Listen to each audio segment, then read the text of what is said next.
नमस्कार दोस्तों, मैं हूं कृष द अर्बन नक्सल और मैं आज बात करने जा रहा हूं एक खास मुद्दे पर, लोन्स के बारे में। खास करके हाउसिंग लोन्स जो आपको दिया जाता है, या फिर प्रॉपर्टी लोन्स या किसी और तरह के लोन्स जहां पर आप अपनी प्रॉपर्टी को मॉर्गेज करके ले रहे हो।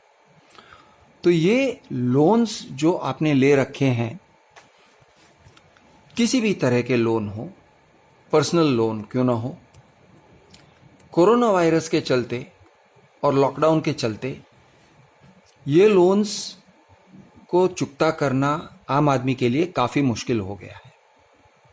क्यों? क्योंकि नौकरियां चली गई हैं, बिजनेसेस ठप हो गए हैं।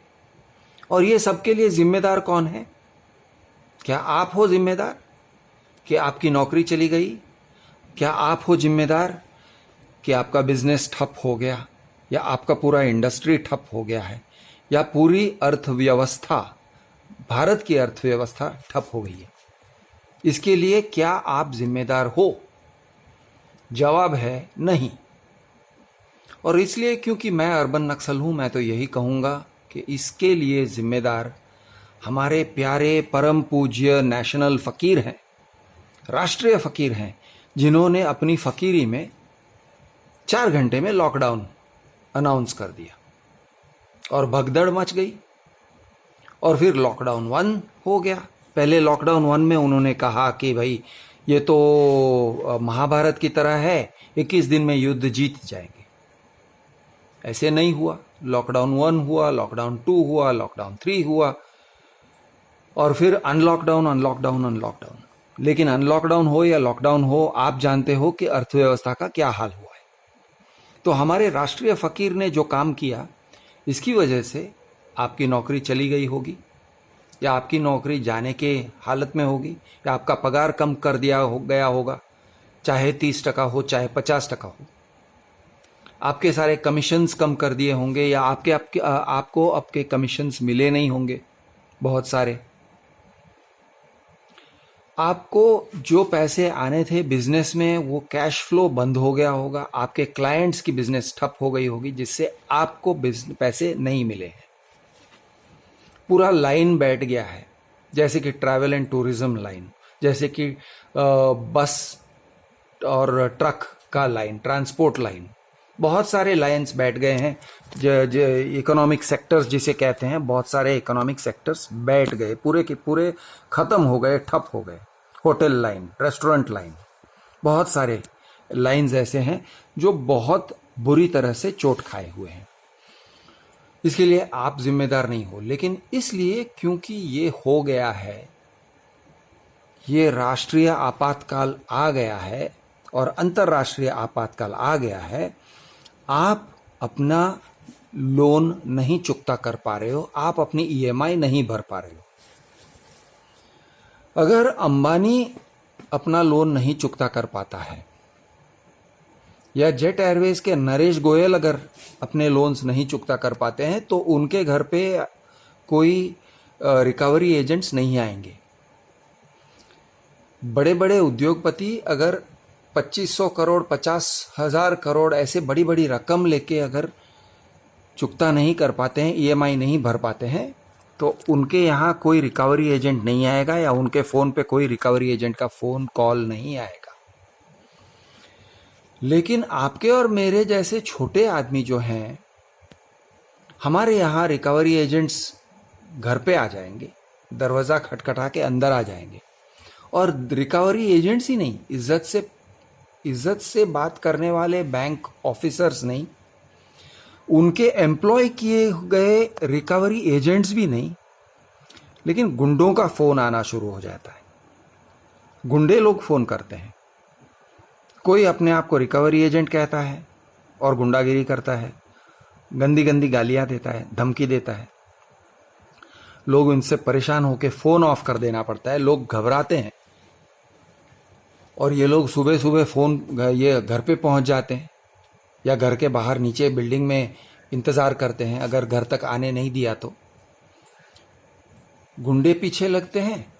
और सुनने में आया है कि कहने के लिए या सच्चाई में पुलिस भी पीछे लगती है। हालांकि पुलिस का कोई अधिकार नहीं है, पुलिस की कोई रोल नहीं है लोन रिकवरी में। पुलिस की कोई रोल नहीं है क्योंकि ये सिविल मैटर है। तो मैं दोस्तों आज आपको कुछ तसल्ली देना चाहता हूं और कुछ सलाह देना चाहता हूं। पहली बात मैं आपको तसल्ली देना चाहता हूं। तसल्ली इस बात का कि आपका लोन अगर डिफ़ॉल्ट हुआ है, आप ईएमआई नहीं भर सकते हो, अगर 3 या आपको दिख रहा है, साफ दिख रहा है, नज़र आ रहा है कि 4 महीने के बाद आप ईएमआई नहीं भर सकोगे, तो मेरी सलाह तो यही होगी कि आप अभी से ईएमआई देना बंद कर दो। क्योंकि 4 ईएमआई देने के बाद में आप फेल हो जाओ या अभी से ईएमआई बंद कर दो, दोनों एक ही बात है। बाय द वे, ईएमआईज पे तो मॉरेटोरियम लगा हुआ है। 28 सितंबर तक तो सुप्रीम कोर्ट ने भी रिलीफ दे दिया है, लेकिन इसके बावजूद लोन कंपनीज रिकवरी के काम से बाज नहीं आते और गलत तरीके से रिकवरी करने की कोशिश से बाज नहीं आते। तो दोस्तों मैं आपको ये समझा रहा हूँ, पहली बात है, मेंटल टेंशन ज़रूर होता है जब कोई आपको बार बार फ़ोन करे, आपके घर पे पहुँचे वगैरह वगैरह, लेकिन मैं आपसे ये कह रहा हूँ कि दिमाग को ठंडा रखो, ज़रूरत से ज़्यादा टेंशन मत लो। आपसे बहुत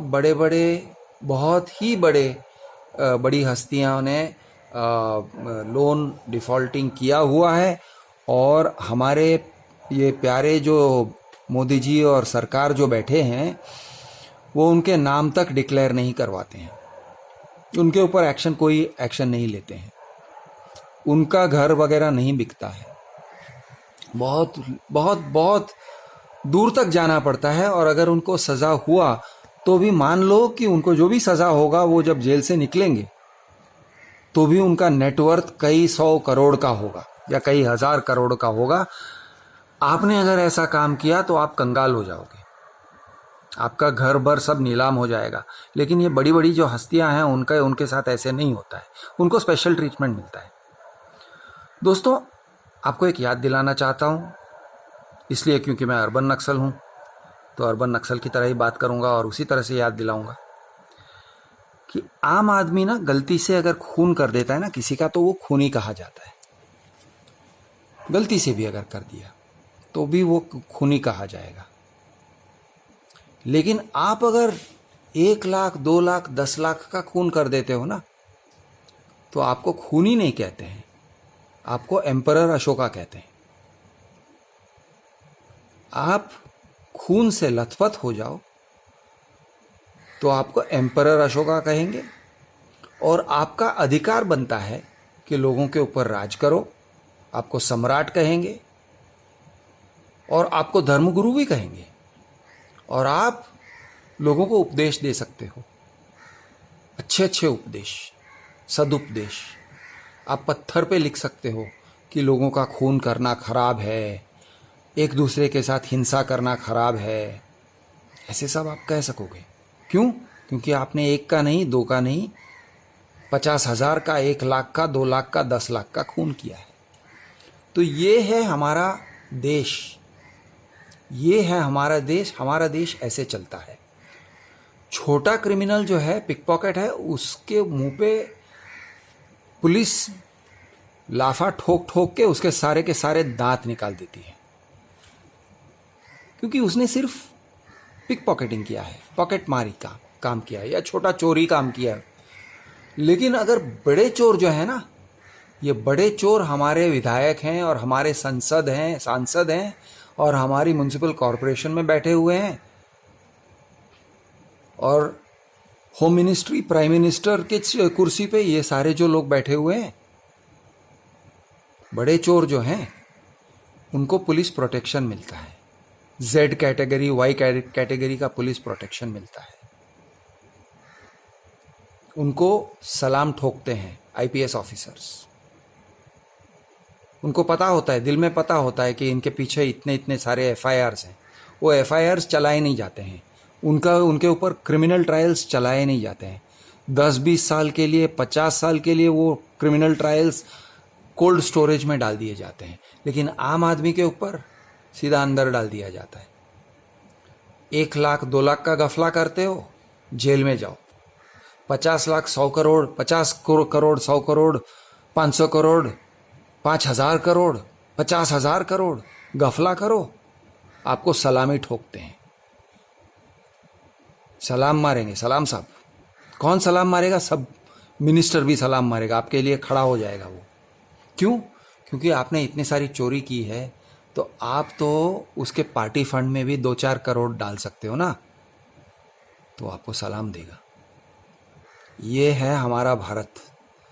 तो मैं ऑर्डिनरी जो लोग हैं, जो मजबूरी से डिफ़ॉल्ट कर रहे हैं, उनको मैं ये कह रहा हूँ कि दोस्तों, तुम्हें शर्मिंदा होने की कोई ज़रूरत नहीं है, टेंशन लेने की कोई ज़रूरत नहीं है, सर झुका के बात करने की कोई ज़रूरत नहीं है। जो सर झुकाता है ना, उसका सर काट दिया जाता है। जो हाथ जोड़ता है ना, उसके गाल पे ज़ोर ज़ोर से बजा दिया जाता है। लेकिन जो आदमी अकड़ के साथ चल के बात करता है, उसको सिस्टम इज्जत देती है, और ये कड़वी सच है। तो दोस्तों, आपका अगर ईएमआई वगैरह है और आज आप पा रहे हो कि आप नहीं कर पा रहे हो, उस आपके इसको ऑनर नहीं कर पा रहे हो, आपके लोन लायबिलिटीज़ को, ऑब्लिगेशंस को नहीं कर पा रहे हो ना, तो दोस्तों याद रखिए, ये फोर्स मजोरे का सिचुएशन है, ये एक्ट ऑफ गॉड है। ये आपने नहीं किया, ये गॉड ने किया है। ये कोरोना वायरस गॉड ने किया है। ओके, एक्ट ऑफ गॉड कहते हैं, नेचुरल कैलामिटी है। और लॉकडाउन जो था ना, वो दूसरे गॉड का एक्ट है, वो एक्ट ऑफ मोदी है, मतलब वो भी गॉड ही है, तो वो भी एक्ट ऑफ गॉड हो गया। तो दोस्तों, आप अगर सही तरीके से कोर्ट केस भी अगर कर लो, या अपना डिफेंस करो, केस मत करो लेकिन डिफेंस करो, चिट्ठी पत्री थोड़ी सी कर लो, लेटर राइटिंग कर लो, थोड़ा सा गवर्नमेंट को और थोड़ा सा अपने बैंक्स को और लोन कंपनीज को और इन लोगों को लेटर्स लिखो, सही तरह से लेटरबाजी करो, ताकि आपका जो केस है वो कड़क बने और आपका जो डिफेंस है वो सही हो। और बने तो, मैंने पहले भी सलाह दिया है, अभी भी सलाह दे रहा हूँ, बन सके तो इकट्ठे हो जाओ, एसोसिएशंस फॉर्म करो। ओके, एसोसिएशन फॉर्म करने से थोड़ा सा मामले को पॉलिटिसाइज करो, मामले को थोड़ा उछालो। ये सब करने से, ये लीडरपंथी, ओके, पुढ़ारी बनो, मराठी भाषा में पुढ़ारी बनो, थोड़ा सा लीडरपंथी करो, लीडर बनो। ये पब्लिक का मामला है। मैं नहीं कर सकता हूं क्योंकि मैंने कोई लोन लिया नहीं है, मेरे सर पे कोई ईएमआई का तलवार नहीं है। और दोस्तों, एक और बात आपको कह दूं, ये बिल्डर्स हैं ना, बड़े कमीने लोग हैं। वो अब क्या कर रहे हैं, आपको डरा रहे हैं कि देखो, तुमने कॉन्ट्रैक्ट किया है, तुम अगर पैसे नहीं भेजोगे तो तुम्हारे अगेंस्ट केस करेंगे, लीगल नोटिस भेज देते हैं। दोस्तों, ज़्यादा से ज़्यादा क्या हो सकता है, आपका 10% टोकन जा सकता है या आपका बुकिंग अमाउंट जा सकता है। उससे ज़्यादा बिल्डर आपसे कुछ भी नहीं ले सकता है।